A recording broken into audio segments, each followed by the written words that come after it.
1 to 3 of these homes replaces a 6-figure income. You can keep your W-2 job and still be able to run 1 or 2 of these homes. Can you elaborate a little bit more on the house structure that you have, staff or help, maybe cleaning services or maintenance? Hello and welcome back to another episode of the Peak Profits podcast. Today's guest is Jim Bode, a no-nonsense entrepreneur and the founder of Shelton Housing First. Jim has launched over 14 recovery homes in just 2 years, with 8 more already scheduled and on the way, and is on a mission to help others do the same. Through his book, Group Home Accelerator, and his high-touch coaching program, Jim is equipping purpose-driven entrepreneurs to build sober living and transitional housing that not only generate income, but truly change lives. Jim believes this isn't just real estate, it's a calling. Jim, welcome to the podcast. How are you? I'm amazing. Super stoked to be here. That's awesome. So you are the first person who's been on the Peak Profits podcast that is talking around kind of sober living and transitional housing. So can you just give us an overview of what is sober living and transitional housing and how did you get into this space? Absolutely. I'm not surprised. It's getting a little bit more popular, but still not a lot of people even really understand what this is. I think the biggest misconception a lot of people have initially on this is they think that we're a recovery facility. And we've got inpatient drug clinics, and then we are really the gap that bridges people coming out from getting clean to people actually staying sober. Because when they come out of inpatient drug clinic, they have tasks and things to do, but most of the time people will go right back to the same place they were, around the same people they were, doing the exact same things that they were. Where when we get to bridge that gap and they get to come into a sober living home, well, now they're coming into a structured environment where, they're around only people that are trying to stay sober. So they're in the fight with other people. They're not fighting against other people like when you go home and are around your friends that still drink or do drugs. So that's the easiest way I can explain a sober living home. And they're really done out of just regular residential properties. They're not a specific business structure like you have to have a commercial building or anything like that. We run all of ours out of single family homes in nice, quiet neighborhoods. And then how I ended up getting into these I've been a real estate investor for about 25 years, started as a fix and flipper, started doing the Burr method, and COVID hit, and COVID just decimated me. I was watching everything I spent 20 plus years building almost slip away overnight because all of my tenants just literally stopped paying. I'd reach out to them and say, how can I help? And they're like, oh, you can't help. We're fine. I'm like, well, then why aren't you paying? We don't have to. And there's nothing you can do. And they weren't wrong. There was literally, but the 2 options that my attorneys told me is you can move into one of the houses and take it back, or you can sell them. And, as you all know, selling a house with people in it, and especially tenants that aren't paying, you don't get top dollar. So, it was pretty devastating. But really, one night I was just so sick of looking at all the red on my screen because I was negative in literally everything: utility bills, mortgage payments. There was nothing that wasn't red.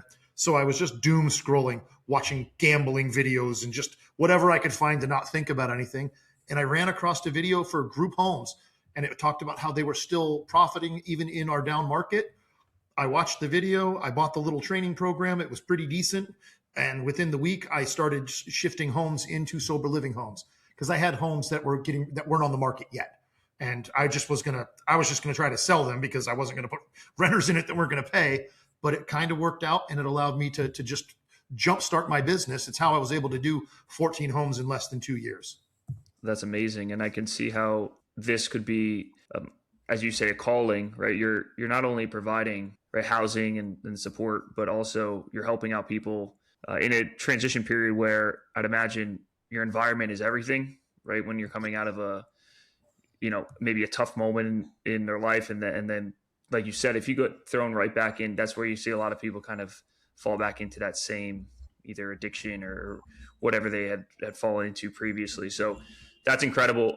You had mentioned 14 recovery homes. Can you give us a little update on from that time in COVID, when you had that kind of epiphany moment of, obviously COVID was a wild scenario and situation for the whole world. And it really shifted what you're doing today in the real estate space to where and how you've gotten to 14 homes. That's incredible scaling already. So can you kind of take us through where you're at today and a little bit of that time period?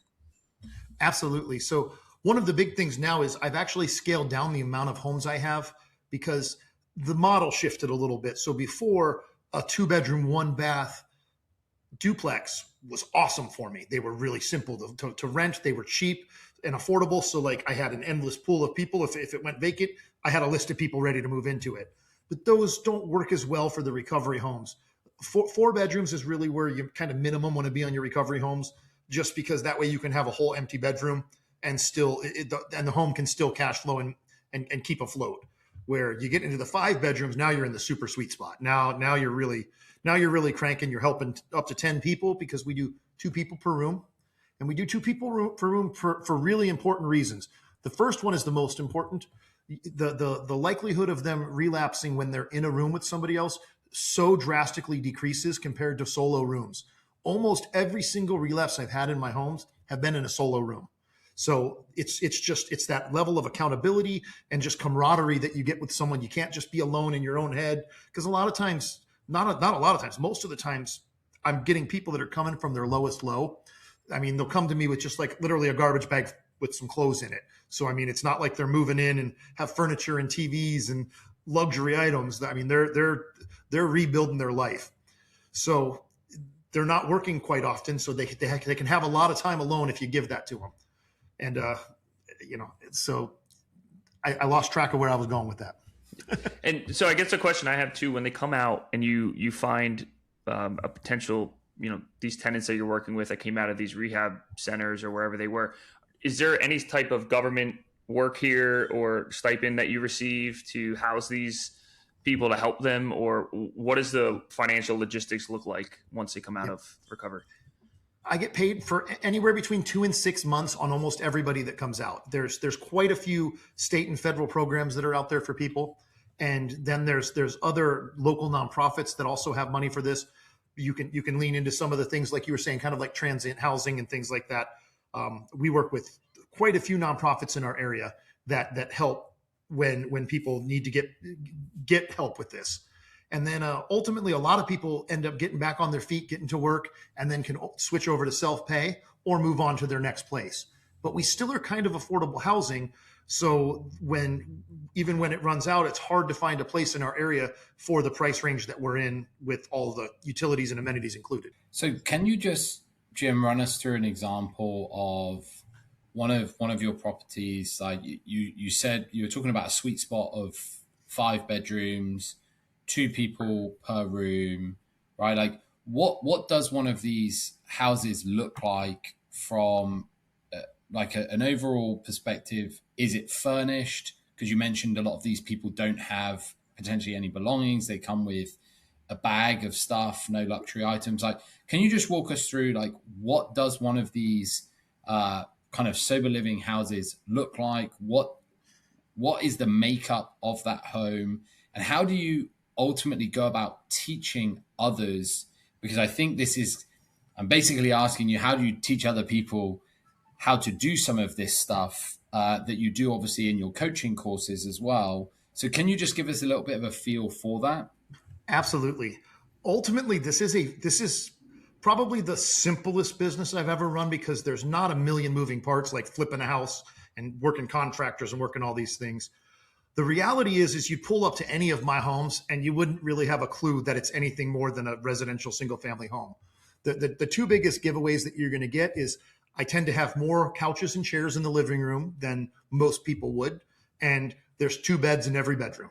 And beyond that, these are just normal residential homes. I could move everybody out tomorrow and resell it as a single family listing. So structural wise like that, I'm not like I've followed and I looked down like the pad split method, and people are showing you how to come in and, turn every room into a bedroom. So now you have 8 bedrooms in the house. That's not really what I'm trying to show people to do. That's a whole different coaching program, but and not mine. But like just really the 4 to 5 bedrooms, which aren't impossible to find. And if you have to do some conversion, cool, then I can guide people through that. But that's not the value I'm bringing to anybody. The value that I'm bringing to somebody really is being able to show them just from A to Z everything not to do and how to do all the right things. Because if you don't do things in order, you can definitely get yourself a little messed up. because the biggest thing that people run into is you have to educate a lot of people about what you're doing, because this isn't the most popular business model in the world yet. So your city might not understand what this is, and they might think that you're opening a boarding house in their neighborhood and say, we have restrictions against that. But when it's a sober living home, we have ADA protections, because when you are a recovering addict, you are classified as with a disability. So we get those protections that will stop a lot of you can't have more than 5 non-family members living in a home. So that's how we're able to move past that. Plus, we're never actually renting these properties to people. They're in a program. So we do have the teeth to remove people if they do drugs or not following the rules. So they're never really classified, not really, they're never classified as an actual tenant. They're always in a program. So that's the basic structure of it. I mean, as a house, you wouldn't know the difference. And how does that work, Jim? So how does if they're not technically tenants, I don't know, how would we refer to somebody who would be living within these homes? Is there a structured term for that, or are they just... we either use residents or participants, because they're participating in a program. Okay. And if how would a participant apply? Like, what does that process look like for a participant to get into one of these sober homes? Where we get almost all of our people is we will get a call about 2 weeks before they're going to get out of an inpatient drug clinic, and they will call and say, do you have a bed? I'm getting ready to graduate from wherever I'm graduating from. And we keep a waiting list. So we always have, our homes are always full. And it's just because that's how bad the need still is for them. So that's where the majority of our people come. We don't get very many that are just a solo walk-in, hey, I need a sober living home. Because the reality is you have to come to us clean. So we drug test people coming into the home. We do random drug tests when they're in the home. So like, you can't just pop in and say, hey, I want to get clean, I'm going to move into your house. That's not the services we provide. So, and because we actually don't provide any services, we give them a safe place with rules, and the rules are enforced. So, and then we do also work with the Department of Corrections. It's called the reentry program. So we do take quite a few people that are coming out of prison and need a place to go. So that's about a month before. So we'll get a call from the Department of Corrections. Hey, do you guys have space? Cool, we've got a guy. They'll set up an interview, and we use an amazing tool called Sobriety Hub. And that is our database. That is what we keep everything in, and it's built specifically just for sober living homes. So it goes all the way down to the bed level. So I know what address they're at, what room they're in, and what bed they're in. And then, from there, we know all of their other details, but we get to just send them over a link, either through a text or through an email. And then that's how we initiate the process with them. And then all of their paperwork is done digitally like that, and then stored in the cloud. So no more filing cabinets and holding documents for 5 years, which has been such a relief, because we did that for way too long. I hear you on that. So what market are you guys operating in today? And is this something that can be operated through markets throughout the country? And where do you guys specifically focus? We're outside of Seattle. So we're in a smaller town outside of Seattle. And yeah, you can do this all over the country. There's about 5 states where there's a heavier licensing requirement, but it can still absolutely be done. You just have to do different certification things. And I help people through that process as well, because like in Florida, you have to have a certified person with you, and it's about 100-hour certification. I've got people that have just gotten that 100-hour certification. And then also I help guide people to where you can hire someone to just do that for you and with you, because they're absolutely out there.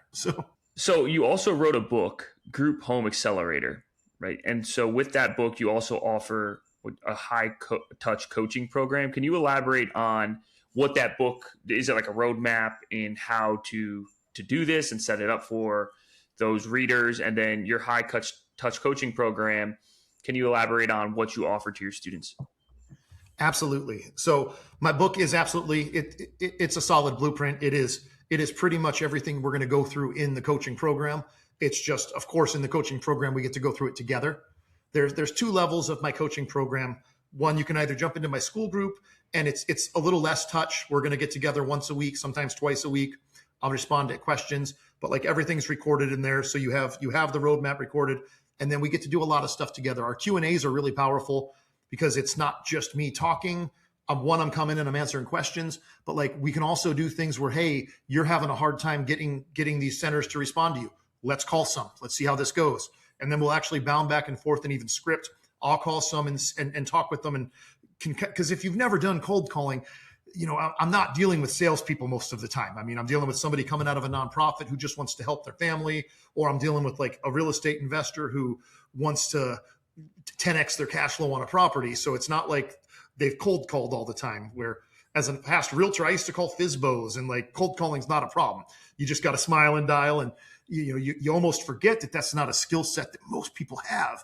So those are the little things where like, hey, here's what you do. You got to smile, guys, because they hear that through the phone, Hi, this is Jim. I want you to put people in my house. Or, hey, this is Jim. How's your day going? Great. Awesome. We've got a brand new recovery home that's opening up in your neighborhood, and I would like to know who I need to speak with to put people in these homes. How can I help you? And then you're engaged. It's a completely different conversation than the first one. And as part of that coaching program that you do, Jim, what can people expect, and how could people get in touch with you to maybe be part of that program? Well, the coaching program's the same name as my book, Group Home Accelerator. So just grouphomeaccelerator.com, or just my name, jimbode.com. And that leads you to the same place. And then, the reality is I really help people from start to finish. And some things are backwards that you wouldn't think that you need to do. So like it is important to follow the steps, because if you just rush out and buy a house, well, maybe you're buying a house in the wrong area. Maybe you're buying a house in an HOA, and they can't specifically stop you from doing this, but they sure can make your life hard. So being able to just avoid those costly mistakes that people make because they just don't know is the biggest thing that you're going to really get. And that's really it. It's A to Z and everything in between. So can we run through over the next 10 minutes? Say I'm a student, I'm coming in, and this is very high level, I understand. But what would I do to get started if I don't know anything about this space? Like, do I start to just go on Zillow and look for residential houses with maybe 4 or 5 bedrooms because you've identified those as houses that would work in this space? So could you give us some structure, some guidance as a coach yourself as to where to get started if we came in? Yep. The first thing we're going to do is we are going to Google whatever area you want to be in, inpatient drug clinics. And we're going to start calling inpatient drug clinics, because you can have your house full before you ever even own a house. And then this is also going to give you your proof of concept.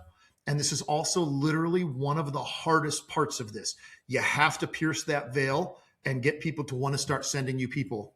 And if you don't, your business isn't going to grow, because the websites and all that, you need a website because you need a website nowadays. But like, I haven't brought one person in that said, hey, I found you off your website and I can't wait to come move in your sober living home. Like it's never happened to me in 4 years.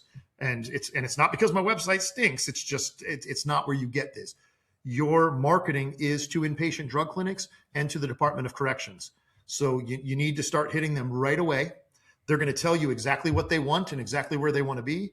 So, some areas they have a higher need for women homes, and some areas they have a higher need for men's homes. So this is going to help you determine the path that you go and the area that you're in.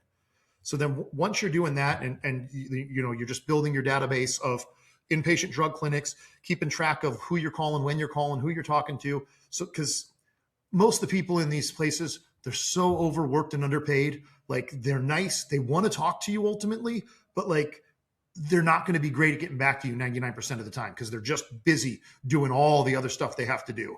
So you do have to be systematized on this. You got to stay after them. I would tell you to call, to email, and to pop by if you can. And, it's just, if you hit them with that trifecta, you're going to ultimately get through and get a hold of somebody that's going to say, hey, this person's serious. I'll put them on my list. Because once you're on your list, then when people are starting to graduate their program every single week, they're going to say, hey, call this person. Hey, call this person. Because that's where they get those numbers from. And they tend to not play favorites, because the reality is there's not enough of these to play favorites with. So that's your first step. And then we're going to give you your proof of concept there. Any questions on that step? I have a quick question. So do the participants have the option to go into one of these homes, or are they sometimes forced into a sober living home? How does that work? So anyone coming out of a clinic, like a rehab clinic, they have the option to do whatever they want, unless it was like court appointed. But that's a little different. That's kind of kicking a little bit more over to my DOC people. The DOC people, a lot of these guys, there are people stuck in prison right now because they have nowhere to go. Like, I mean, legitimately, we get calls 30 plus days before they get out, because some people have to register. Like they might be an offender of a different level, where like they have to tell wherever they're going 2 weeks up to 36 days ahead of time that, hey, I'm getting out of prison and I'm moving to your area. And they don't have to be accepted, but they have to be told, they have disclosures that they have to do. So that's why it's so far in advance with DOC people. But those are the only ones that are not forced. They're still allowed to leave your home, but they can't just leave your home. Like if somebody from DOC and they're being supervised came into my home and just packed up and left, they just breached they just violated probation, unless they talked to their probation officer first, had all that scheduled, and then just never told me. But normally, if they do that, they're just leaving. So, but then anybody has the choice. We have people that leave because they don't like the rules, or they don't like what we're charging because they think they can get a cheaper room somewhere else. And anytime they've ever left for a cheaper room, they've been back within a week, because they don't run them the same. We actually care. We have staff that like come around to our houses 5 to 6 days a week. We actually make people do chores. We actually make people mow the lawns. You know, we change out mattresses and pads, and you know, we do all the right things where not everyone does. Yeah, that's awesome. And I think coming into a home like that, where you have the structure and people that will help take care of the home itself and the property, and like you said, get them back on their feet once they are back in the public world, and can ultimately make their own decisions to do what they want. They're choosing to stay with you and get their life back on track and stay on track. And so you brought up an interesting point there. Can you elaborate a little bit more on the house structure that you have, staff or help, maybe cleaning services or maintenance, and how that works within the home? Absolutely. So there's two structures that you really can run on these. You can either run the self-run structure, where you'll tag somebody in the home and put them in charge. That is my least favorite structure. To me, that's kind of an emergency structure for two reasons. One, I just don't like the fact of somebody living in the home that's in kind of a peer becoming an authority figure. I don't know why so often it tends to bolster people with this false sense of power, and not everyone handles power well. So I don't like that aspect. And then beyond that, the most important thing to me is that I'm creating a perpetual job that I have to fill when I put someone in charge like that, because the ultimate goal is to get people back on their feet, get them strong enough that they can go out and they don't have to be in a sober living home. They can be around alcohol again and still function. So we ultimately want them to move on whenever they're ready. So like I'm rooting for you to leave me. And if you're in charge, it kind of skews how I don't want you to leave now, you know? So I personally like to find my staff from the inpatient drug clinics. That's a pretty big tip that I give people, because somebody could run 15 to 20 homes if they're geographically in a pretty tight area pretty easily, because we have a 10-minute checklist of walking through a house of all the things that you need to do to make sure that house is safe and secure. And then as long as you spend there, I have different people. Some people will spend hours there because they like everybody and they talk and they'll hang out and they'll engage. I have other people that just go through, do their checklist, make sure everybody's good, still nice, still friendly, but they don't want to hang out and play ping pong in the rec room or anything, you know? So that's kind of where the two structures that you can run it. And I always lean to the second, because I didn't build this so I could have a job. And if I've got to constantly keep finding that next person that's going to run the home, or I got to keep stepping back in to run it, I just bought myself a job, and that's not what I want to do. And are there any insurance implications you have to consider with a home like this, or do you just get your standard homeowner's insurance? And what are the risks associated with potentially having multiple people outside of a family living together, up to 10, potentially in a 5-bedroom? Are there any other risks outside of that from an insurance standpoint? I don't feel like there's a ton of external ones beyond just normal risk of people doing stupid things. So, you do have to communicate with your insurance company, and there are specific insurance companies that deal specifically with this. There's some that won't do it at all. Oh, we don't touch those. But really, my rates didn't change much, and my coverage didn't change much on my homeowner's insurance. It's still fairly basically renter's insurance. But what the biggest difference is you're gonna want to. There's a group called NAR, the National Association of Recovery Residents, and they're going to you can get licensed through them. A few states like Florida, which they're the group. So NAR has a different thing in most states. It's not in every state, but Florida's is FAR, Florida Association of Recovery Residents, and you're required to be licensed through them in Florida if you want to accept money, any state or federal money. So I recommend everybody go through NAR, and whatever your state certification is, I recommend people get it. And then they're going to make you get a commercial insurance policy, which I recommend you get anyway. You get $1 and $2 million limits, and that covers everything else. That covers slip and falls, fights. Somebody does something crazy in the home. It covers almost everything else. And then if you're certified through one of these places, they will end up sending people there to walk through your home and make sure, basically do a home inspection, make sure you have egressable windows in every bedroom and exit signs and a map and just some basic things. Nothing too challenging to pass. But they also want to make sure their people are covered on your property. So that insurance will cover that as well. So it's not exorbitant. I mean, I pay like $3,500 a year for all of my houses under that big umbrella. Because it's just one policy and it encompasses all my houses. So, Jim, how do you balance? So this ultimately is a business, right? Yes. So how do you balance making money whilst ultimately making an impact? Like what you're doing is such an impressive thing that some people may look at it in a negative light, which based on the conversation we've had, that's not the reason why you're doing this.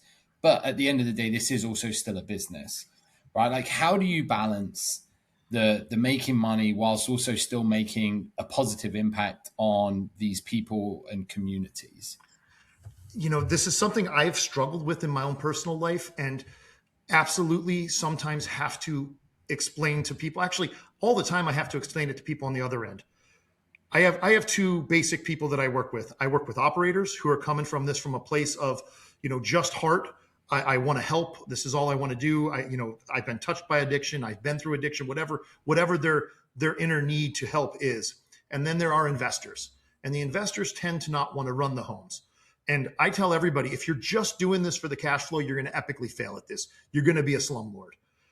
But what I have to teach operators that are coming from a place of just pure passion and wanting to help is that you have to treat this as a business. Because if we aren't profitable, we can't help more people. I can't open 14 homes when I'm a charity and I lose money every month. I can't do it. So I have to be able to make lots of money.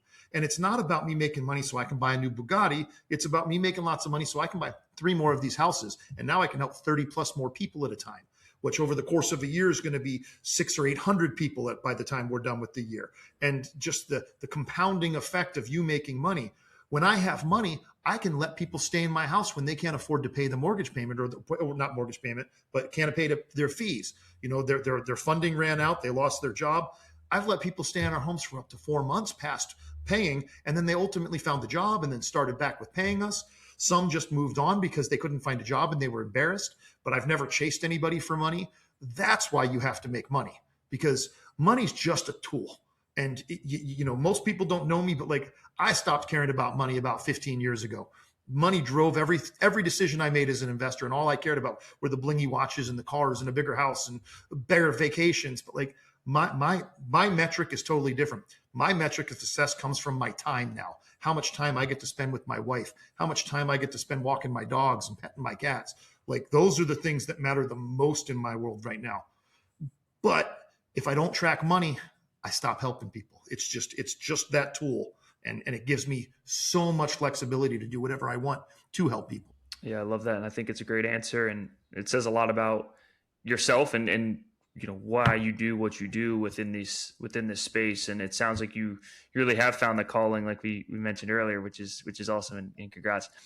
On that money portion though, in order for you to be able to go out and purchase new homes and open up these new facilities for people, what do you want to see in a typical home, I guess, from a cash flow standpoint? Or can you break down, I guess, expenses, right?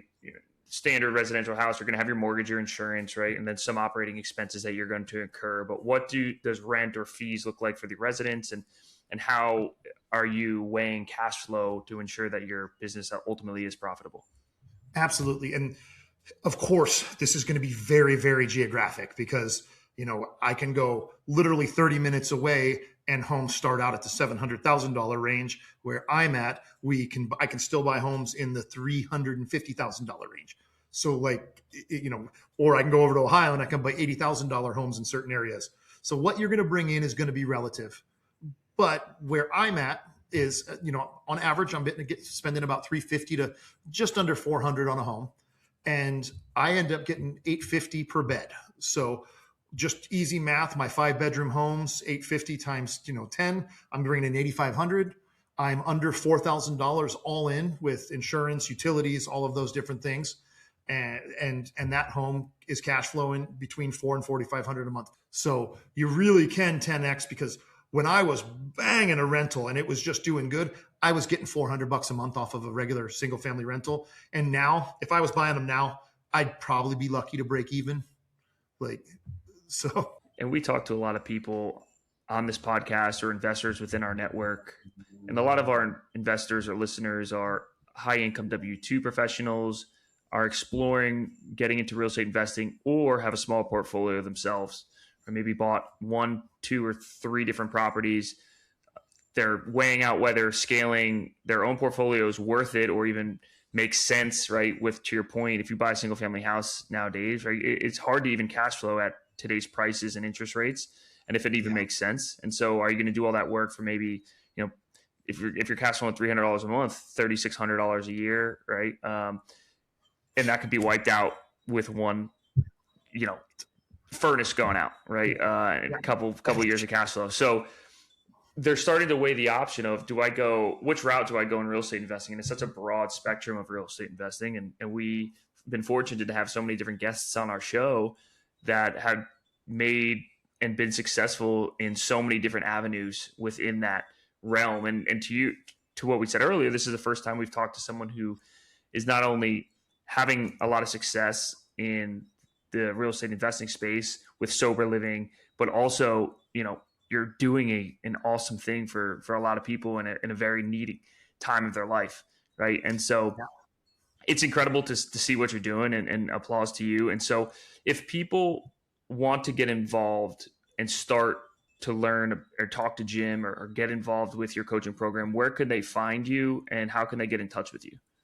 Yeah, absolutely. JimBode.com is probably the easiest one, or GroupHomeAccelerator.com. Plus, I'm all over social media with Group Home Accelerator and Jim Bode. And then kind of back to what you were saying too, one of the really cool things about this, especially if you want to be an investor operator, 1 to 3 of these homes replaces a 6-figure income. I mean, you can keep your W-2 job and still be able to run 1 or 2 of these homes, because once you're up and humming and running, the day-to-day upkeep of them it's not a full-time job. So, I mean, even at the peak when I had 14 homes running, I had 2 people working part-time because I had one person mainly doing clerical stuff, and then the other person just doing house checks and drug tests and things like that. But we don't do it 7 days a week. And like I said, I mean, I've got a 10-minute walkthrough checklist. You could be in and out of every home in less than 30 minutes. So, you can really speed through these, and especially when you only have 1 to 3 homes. Like now you're working 2 to 4 hours a day if you're going to them every day. Right. And so what's next for Group Home Accelerator? Where do you want to scale your business? You mentioned earlier you value not even monetary. It's more time, your time, and I think I can relate to that.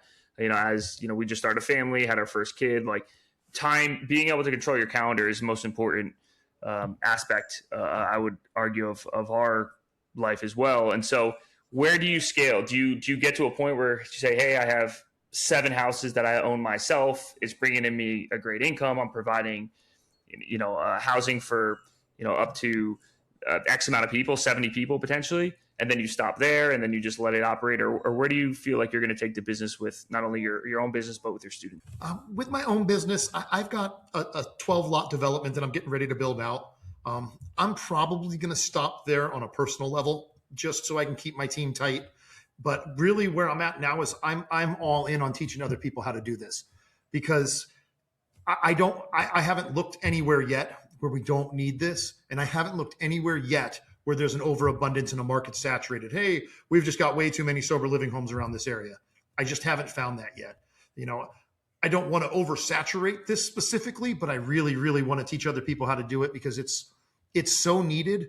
And the worse our economy does, the more people actually need this. So, whether the economy is good or bad, people are going to do drugs and people are going to have addiction.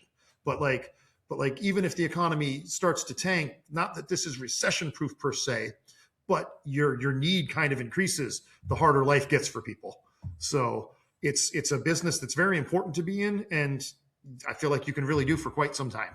So, well, Jim, this has been great speaking with you. I do want to echo what Brian said. It's more than just a business. It's ultimately changing people's lives and giving people the opportunity to get back on their feet.